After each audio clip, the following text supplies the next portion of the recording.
रहस्यमयी गर्भ। 60 वर्ष की उर्मिला शहर के बाहरी हिस्से में अपने छोटे से घर में अकेली रहा करती थी। एक रात शहर में बहुत जोर का तूफान आया। जोर जोर से हवाएं और आंधी तूफान के साथ तेज बारिश होने लगी।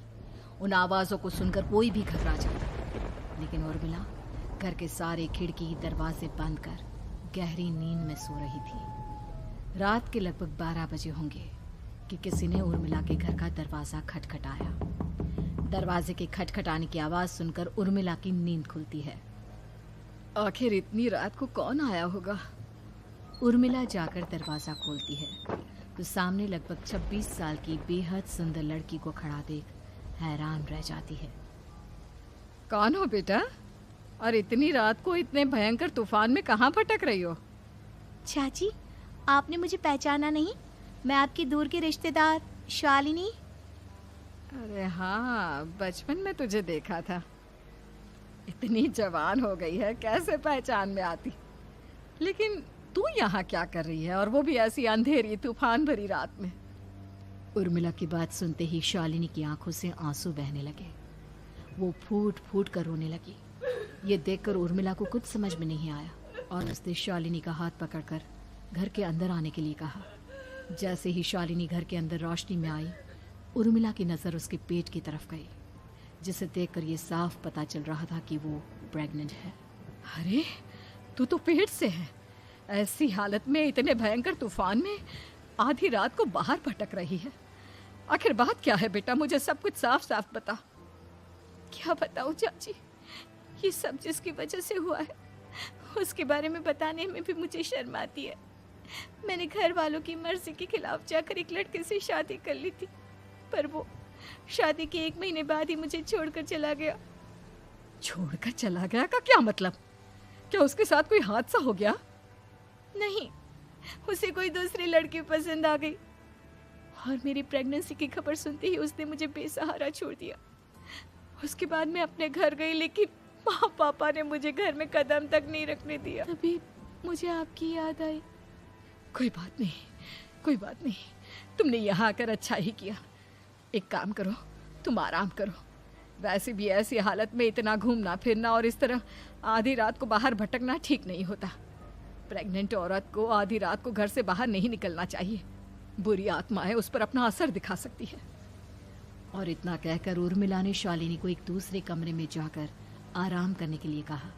लेकिन जैसे ही शालिनी अपने कमरे में जाने लगी, अचानक से उर्मिला ने उसे रोक लिया। एक बात बताओ बेटा, तुम्हारा कौन सा महीना चल रहा है? पेट देखकर तो लगता है कि लगभग 6 महीने पूरे हो गए होंगे। उर्मिला की बात सुनकर शालिनी के होठों पर मुस्कुराहट आ गई। चाची जी, अभी सिर्फ 1 ही महीना हुआ है। शालिनी की बात सुन उर्मिला दंग रह गई। उसे समझ में नहीं आ रहा था कि प्रेगनेंसी के पहले ही महीने में शालिनी की हालत ऐसी क्यों थी। लेकिन फिर उसने बात को नज़रअंदाज कर शालिनी को आराम करने के लिए कहा और खुद भी कमरे में जाकर सो गई। अभी कुछ ही घंटे बीते थे कि अचानक से एक बच्चे के बड़े ही अजीबोगरीब बेढंगे तरीके से रोने की आवाज़ें उर्मिला के घर में गूंजने लगी। उन आवाज़ों को सुनकर उर्मिला की नींद फिर से खुलती है। ये अचानक बच्चे के रोने की आवाज़ कहाँ से आने लगी? उसने उठकर चारों तरफ देखा, पर वहां उसे कोई नजर नहीं आया। उर्मिला घबराते हुए शालिनी के कमरे में गई तो वहां उसे कमरे की दीवार पर एक बेहद खौफनाक साया नजर आया, जिसे देखकर उर्मिला बुरी तरह से घबरा गई। आखिर ये सब क्या हो रहा है? शालिनी, शालिनी उठो! उसने जोर जोर से आवाज देकर शालिनी को जगाने की कोशिश की, लेकिन ऐसा लग रहा था जैसे उसकी आवाज शालिनी तक पहुंच ही नहीं रही थी। कमरे की दीवार पर एक बहुत बड़ा और बेहद डरावने दिखने वाले इंसान का साया और एक बच्चे के अजीबोगरीब ढंग से रोने और चीखने की आवाजें अब उर्मिला को ज्यादा डराने लगी थी।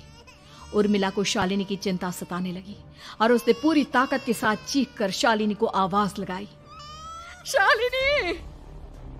तभी अचानक सब कुछ एकदम पहले जैसा हो जाता है और उर्मिला की आवाज सुनकर शालिनी की नींद खुलती है। क्या हुआ चाची, आप इतनी तेज क्यों चिल्ला रही हैं? अब ठीक तो है ना? अभी अभी मैंने तुम्हारे कमरे में कुछ अजीब सा देखा। तुम ठीक हो ना शालिनी? मुझे यहाँ एक बच्चे के रोने की आवाज़ें आ रही थी। लगता है आपको मेरी कुछ ज़्यादा ही चिंता हो गई है। आपने मेरी प्रेगनेंसी के बारे में कुछ ज़्यादा ही सोच लिया होगा। मैं एकदम ठीक हूँ, आप आराम से सो जाइए। इतना कहकर शालिनी ने उर्मिला को फिर से अपने कमरे में जाने के लिए कहा और खुद भी जाकर सो गई। पर अब उर्मिला की आंखों से नींद गायब हो चुकी थी। अगली सुबह जब शालिनी उठी तो वो सीधा उर्मिला के पास आई। गुड मॉर्निंग चाची। तभी अचानक उर्मिला की नज़र शालिनी के पेट पर पड़ती है, जिस पर नीले रंग से एक अजीब सी आकृति नजर आ रही थी। शालिनी, ये तुम्हारे पेट को क्या हुआ? मैंने इतनी औरतों को देखा है, ऐसा तो किसी के साथ नहीं होता। शालिनी ने जैसे ही अपने पेट की तरफ देखा तो उसे वहां कुछ भी नजर नहीं आया। चाची कुछ भी तो नहीं है, सब कुछ एकदम नॉर्मल है। आपको क्या अजीब लग रहा है? इससे पहले कि उर्मिला उसके सवाल का कोई जवाब देती, अचानक से शालिनी के पेट में जोर जोर से दर्द होने लगा। वो बुरी तरह दर्द से तड़पने लगी। चाची, चाची। ये सब देखकर उर्मिला बहुत घबरा गई।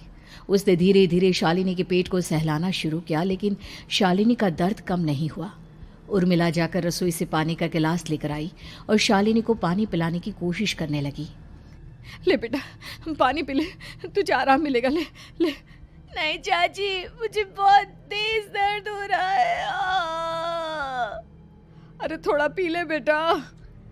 जैसे ही उर्मिला ने शालिनी को पानी पिलाया, उसने देखा कि गिलास में बचा पानी का रंग नीला पड़ गया और शालिनी की आंखें अजीब हो गई।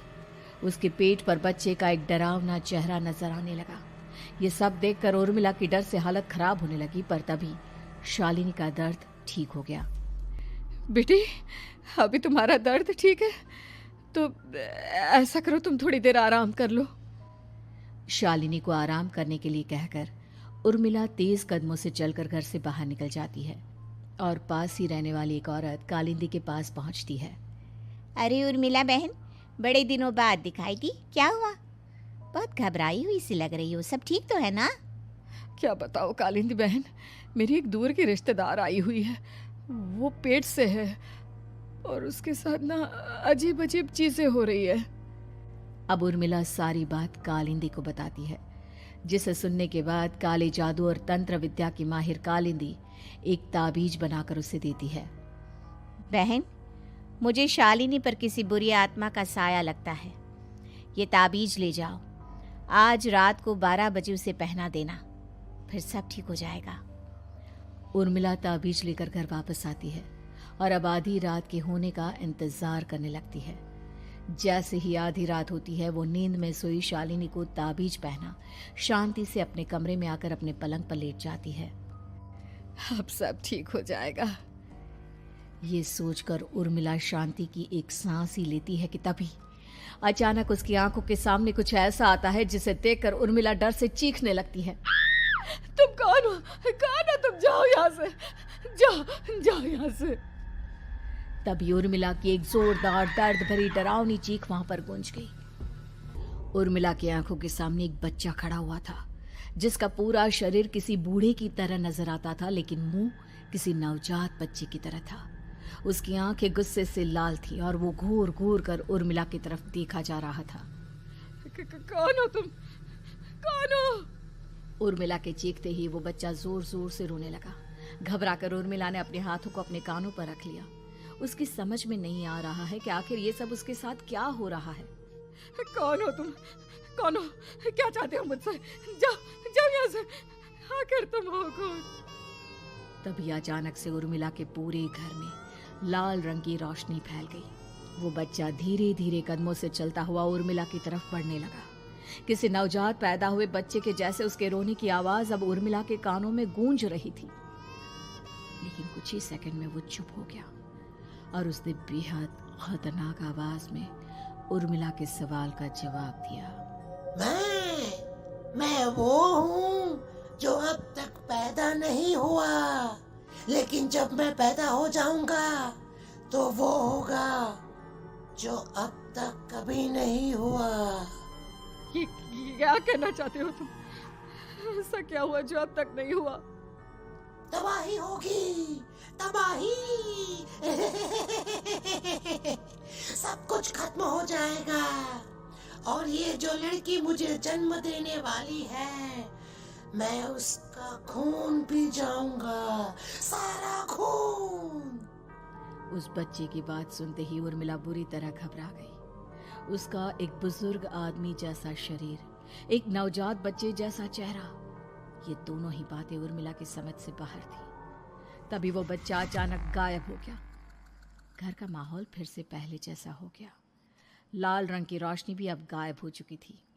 उर्मिला दौड़कर शालिनी के कमरे में पहुंची, जहां वो गहरी नींद में सोई हुई थी, पर उसके गले का ताबीज गायब हो चुका था।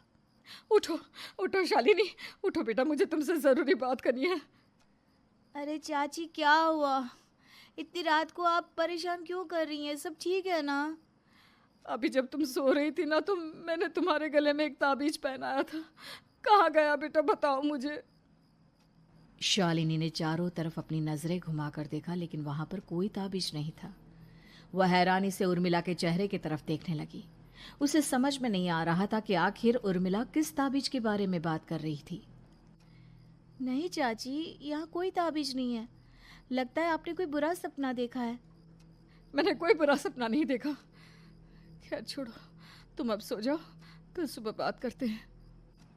डर और घबराहट की वजह से उर्मिला की आंखों से नींद तो जैसे बिल्कुल गायब हो गई थी। अगली सुबह उर्मिला बिना कोई देर किए गांव के बाहर एक छोटी सी झोपड़ी में रहने वाले बूढ़े पंडित के पास पहुंची।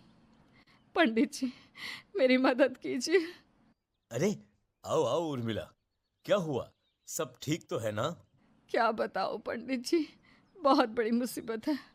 मेरी दूर की एक रिश्तेदार लड़की पेट से है और उसके साथ बहुत डरावनी चीजें हो रही है। कल रात को तो एक अजीब सा दिखने वाला बच्चा मेरी आंखों के सामने आकर खड़ा हो गया था। ये तुम क्या कह रही हो? मुझे साफ साफ बताओ कि आखिर तुमने क्या देखा? उर्मिला ने अपने साथ हुई बीती रात की पूरी घटना पंडित जी को बताई, जिसे सुन पंडित जी के माथे पर चिंता की लकीरें उभर आई। अनर्थ होने वाला है, अनर्थ। बरसों पहले भी उस हैवान